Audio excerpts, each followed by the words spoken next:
Yeah, so nagbingo na naman si Miss Maharlika. Pasensya na kayo sa sa poor signal natin kapag live. Pero kapag recorded naman po kasi or kapag nagdi-discuss na tayo at in-upload ko yung video na yun, wala namang interruptions, no. Yan. Sa live lang talaga may problema tayo sa pagdi-discuss ng live streaming kasi ang signal natin hindi reliable. Fiber connection to mga ate at kuya ha. Okay, so konting tiis. Nagbingo na naman si Miss Maharlika. So si Paul wala na sa piling ni PBBM. Bakit? Nag-resign baga, nagbitiw baga o sinipa sa pwesto? Kasi kung maalala nyo po, July 24 nagsona si President Bongbong Marcos Jr.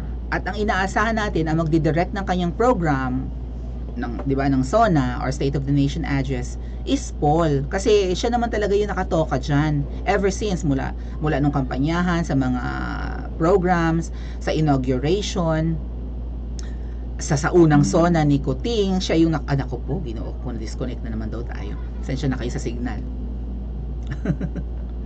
So siya talaga yung naka-assign diyan. Paanong natanggal at ano ang dahilan? Paanong nag-resign at bakit umayaw na? Masyado bang busy? Masyado bang kailangan niyang alalayan si Tony Gonzaga? Kasi nung panahon po ng SONA, si Paul Soriano ay hindi naka-attend or hindi nakapag-direct dahil sabi daw ay manganganak si Tony Gonzaga. So kailangan niyang bantayan yung kanyang asawa. Buffering talaga mga ate at kuya. Okay. So, don't worry, yung buong discussion naman po pag in-upload ko, yung mas maigsing video ay hindi naman yan nagbabuffer. So, tagwanta lang talaga sa live. Pero sana naririnig yung boses ko ng malinaw. So, ito po yung balita patungkol kay Paul Soriano. At bago pa nga po ito, ngayon na lang nila dineclare. So, July yun, hindi na si Paul yung nagde-direct ng SONA. Ang alam ko po, parang PTV4 na ang nag-direct, yung People's Television or RTVM Malacanang, alinman. Yeah, I think RTVM, no? O yeah. Sila na yung nag-direct ng SONA ni PBBM. Hindi na si Paul. So, hindi man lang hindi man lang nag-explain ang palasyo or even Paul na pasensya na po ha, hindi ako magde-direct, ipapaubaya ko muna sa staff ng Malacanang yung pagdidirect ng pangalawang SONA itong nakaraang July. So walang paliwaliwanag, tahimik lang, at ang pinablish lang ay nandun si Paul sa hospital with Tony, nagbabantay kay Tony. So what? Pamangkin, actually pamangkin ni First Lady, 'di ba, si Paul, tapos inaanak pa ni PBBM sa kasal yang si Paul at saka si Tony. Tapos ang tagal nila bago binuking. Ang tagal, 'di ba, in-announce? So bakit ang tagal? Ba't may delaying tactics? So siguro ang sabi nga po, baka dinelay yung pag-resign or pagkasiba kay Paul para huwag lang ma-legitimize yung mga expose ni Miss Maharlika, yung mga pasabog, yung may nangdakba ng Pokelya sa Thailand, ito nga pong fiasco ng DOT, sino pa yung appointment ng kaklase sa Pulveron ngayon na bago na yung Department of Agriculture Secretary, hindi na si Kuting, bingo si Miss Maharlika, bingo rin dito kay Paul. So kaya siguro dinidelay para 'di ba? Kunwari fake news si Miss Maharlika, ganyan ang gusto nilang palabasin. Pero ito nga po, confirm na simula pa nung July ang agam-agam na wala na si Paul. Ayan po, nagbitiw daw. Nagbitiw. So, ang tanong ko sa inyo, naniniwala kayong nagbitiw sa pwesto? Bakit ang tagal? Bakit ang tagal bago nag-resign? Salamat po sa ating mga likers. Sana madagdagan pa.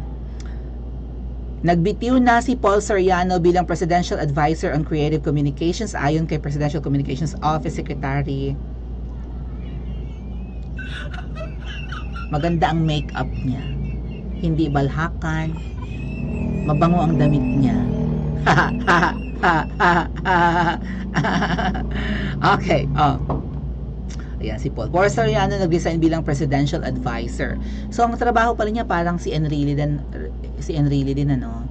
So yeah, advisor ni Kuting sa creative communication. Si Paul din yung utak doon sa pagpapunta dito kay Vanessa Hudgens, half Filipina, half American. na celebrity pero never pa nakatungtong ng Pilipinas, hindi nga marunong magtagalog, siya yung kinuha para para i-promote yung tourism natin. Ano na nangyari kay Vanessa Hudgens? For sure, ang laki ng ginastos doon. 'Di ba? Ang laki ng ibinayad, milyon 'yon, artistang Hollywood star although Pinoy, 'di ba? So ang laki ng binayad. Tapos sabi nga po, may issue pa rin doon nung ini-interview si Vanessa Hudgens, nagmura daw si Paul doon kasi parang hindi na nila mapigil yung media na nag-i-interview kay Vanessa Hudgens, ang dami-dami, ganyan. So kailangan na yata ma-interview ni Tony, buntis pa si Tony, kailangan ma-interview si Vanessa Hudgens. Pero dahil nga ang media ay kandagigil na i-cover si Vanessa or ma-interview, wala nang choice si Paul kundi sumigaw-sigaw daw, no? Nagalit daw si Paul dun sa taga-media. Pero dininay po yun. Lagi lang silang deny ng deny. So kung kayo tatanungin ko, ano si Paul? Nag-resign ayon sa balita or sinipa? Ano ngayon? Sabi dito, forced to resign. Baka si Tony ang papalit. What? Si Tony ang papalit. Most powerful. Okay na, bayad na kayo kasabay ni Strong Woman. Sino yung Strong Woman? Si Tony. You know what? I feel bad for Paul Soriano. Kamag-anak ka ni First Lady, pamangkin nga yata. Pamangkin, right? Inaanak ka pa ng mag-asawa, inaanak ka pa ng presidente at ng unang ginang. Bakit ka pinayagang mag-resign? Anong dahilan? Anong paliwanag? Maybe silipin natin sa article. Ano ang dahilan niya? Na-disconnect na naman daw. Ang bagal, di ba? Ngayon, habang natin yan. So, nagbingo si Miss Maharlika or Magerd. Baka yung hina ng signal talaga nakakapagpasira ng signal natin. Huwag na nating basahin yung article. Reconnect mo naman. Naputol na. Anyway, sa recorded po hindi yan mapuputol. Yan, pasensya na kayo ha, na-interrupt yung ating signal. So, I feel bad for Tony Gonzaga and Paul Soriano, mga ate at kuya. Po. Dahil si Tony, ang laki rin ng isinakripisyo. Ang alam ko po, na goodbye si Tony sa ABS-CBN kasi parang na-pressure, di ba? Parang ang karamihan sa mga artista ng Katol ay kay BFF Lenlen sumuporta. Ang daming artista, puro kakamping. Si Tony nanatili sa side ni PBBM. Kinuyog si Tony, even yung endorsement niya sa Shopee, binoykot. Si Paul Soriano, nung nalaman na sumasama sa kampanyahan, nakikita sa caravan ni PBBM, kinuyog din ng mga pinklawan. So, ang laki ng sinakripisyo ng mag-asawa, di ba? And si Paul daw, tumatanggap lang daw ng piso, ang sweldo niya sa isang taon. So, sabi ni Miss Maharlika, si Paul daw ay American citizen. So kung ang lahat ng mga expose ni Miss Maharlika ay nagkakatotoo, baka totoo yung iba pang mga sinasabi ni Miss Maharlika. Sabi niya si Paul sinipa na, disconnected na naman. Ibang level talaga yung signal natin. Don't worry, sa ating recorded, okay yan. Ayan. Poor, very poor signal. Anyway, sabi ni Miss Maharlika, dugong kano ito, so bawal talaga siyang sweldohan. Ba't ka mag-a-appoint ng American citizen? Ang dami nagbibintang kay Miss Maharlika na siya ay bitter lang or bumabatikos lang sa gobyerno dahil hindi nabigyan ng pwesto. Again po, ang mga ensaymada vloggers at mga loyalistang bulag or syunga, hindi pwedeng i-appoint si Miss Maharlika kasi American citizen siya. And kung meron siyang appointment, kung meron siyang pag-a-apply ng pwesto, bakit hindi ilabas ng palasyo? Kung meron siyang sinubmit na curriculum vitae, kung meron siyang sinubmit na resume, even biodata, or even application letter and application form. Nag-fill out ba siya ng application form ng palasyo? Kasi nakita natin, yung mga ensaymada vloggers na mga high school level laang, at kung ano-ano yung mga profession na hindi naman qualified for position, nagsipag-fill out ng application form para mabigyan ng pwesto sa kamangyang. O si Miss Maharlika, wala silang mahanap na patunay na nag-apply talaga ng trabaho sa palasyo. Si Miss Maharlika ay aminadong American citizen at hindi talaga siya pwedeng ma-hire ng palasyo. Si Paul, totoo kaya yung allegation na American citizen ito? At iyan ba ang dahilan kung bakit napilitan mag-resign kasi naaamoy na yung bantot? May mga expose pa si Miss Maharlika about Paul na may mga dini-DM ng mga magagandang babae. O di ba ang bibigat ng allegation si Miss Maharlika? dapat kasuhan nila si Miss Maharlika. Tamang-tama, Paul, ikaw ang perfect magkaso kay Miss Maharlika kung American citizen ka nga. Dahil si Miss Maharlika ay American citizen, hindi makasukasuhan dahil dyan. O, si Tuning, di ba? Si Tuning Taerna daw, Tuning Taerna. Kinasuhan si Miss Maharlika, naghanap na lang ng peking address din eh. Hindi naman niya makasuhan at American citizen nga, hindi pa rin pinapadala doon yung subpoena sa US. So kung may magkakaso man kay Miss Maharlika, si Paul yan. Kung hindi totoo yung mga isinisiwalat ni Miss Maharlika at very degrading kay Paul, dapat siya magsampa ng kaso. Ano pa ang sabi ni Miss Maharlika? Yun nga, may mga hinaharot-harot daw ng mga magagandang babae sa Instagram. Nag-message daw kay Kuting ang nanay nung hinaharot na babae, or at least isa sa hinaharot na babae. Eh syempre, June Tessels daw yung asawa, sabi ni Miss Maharlika, buntis ang asawa, buntis si Tony, so malamang yung kanilang intimate whatever ay hindi nagagawa, 'di ba? Yung kanilang tusok-tusok, if you may, baka hindi malimit gawin, or baka na-turn off si Paul, ang laki ng tiyan ni Tony, hindi makatiis, hindi makaagwanta, naghanap ng mas Diyosa, 'di ba? Tony naman although maganda mas marami pang mas maganda. Diba? So, may nag-message daw kay Kuting, sabi ni Miss Maharlika, or kwento ng puting asa kanya, na nagrereklamo yung nanay nung babaeng mini-message ni Paul na kapag hindi mo sinaway yung inaanak mo ay mapipilitan kaming lumabas at magsalita. So, nagalit daw si Kuting, sabi ni Miss Maharlika, 'di ba? Bakit nga ganyan daw, talandi daw si Paul, or marami, or babaero or something.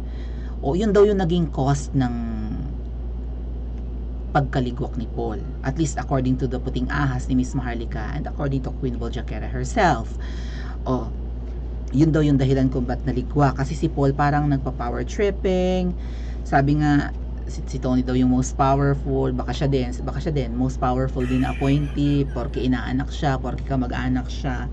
Pero dahil siguro sa feeling ko isa rin talaga sa naging dahilan ng pagkaligwak ni Paul ay yung kapalpakan nga sa DOT. Yung video na yon na 50 million ang budget, pero binili lang online ang video, mura lang, baka nga hindi sila umubos ng ng $500 for that for those videos, 'di ba? So hindi naman maligwak si Cristina Frasco na anak ng manananggal tuloy ng gobernadora rather ng Cebu. Hindi maligwak kasi parang may utang na loob nga daw ang si Kuting sa Cebu dahil vote rich province yan. So sino ang dapat sisihin? Si Cristina Frasco na hindi naman siya talaga yung parang nasusunod sa Department of Tourism, or si Paul na pinagbibintangang siya yung utak noong pagtitipid sa budget at bumili na lang online. Napahiya si Kuting dun Maybe yung lalo pang nakapagpa, di ba? Yung parang final nail in the coffin yung nag-message kay Kuting kung totoo yung mga puting ahas ni Miss Maharlika na ang anak ko'y nilalandi ng Paul na yan, sawayin mo, kung hindi ay 'di ba? Kakanta kami, lalantad kami. So parang marami ng kalokohan, kapalpakan si Paul na ayun na nga, nilibing na lang kasi may final coffin na shoot na sa hukay. 'Di ba? Parang hindi magandang asset si Paul. Simple put, hindi magandang asset si Paul sa budol administration. Parang kung gagawa kayo ng himala, yung hindi halata. Ganun ba 'yon? Pag nahalata, kaysa silang masira, iligwak ka na lang sa banga. I don't know, feeling ko si Paul maa-appoint pa to sa ibang posisyon, pero Paul, magpapabudol pa ba kayo ni Tony? Hindi nyo pa ba nare-realize na ang laki ng sinakripisyo ninyo? 'Di ba? Ang laki ng, lalo sa career ni Tony. Well, si Tony is sabi mo nga, most powerful celebrity in the Philippines. Makakapag-bounce back pa yan, 'di ba? Makakabawi pa yan. Pero ang laki ng sakripisyo nyo Kung mabibigyan ka ba ulit ng posisyon, tatanggapin mo pa rin? I don't know.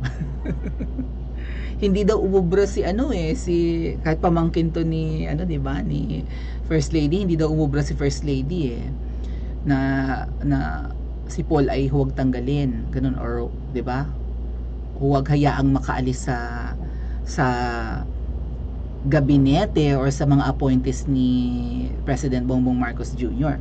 Kasi nga hindi na rin talaga ma-control yung mga issue na nai-involve siya and nabubuking nga ni Queen Ball Jaquera. Kaya maya-maya pag-usapan natin talagang peligrosong kalaban si Queen Ball Jaquera.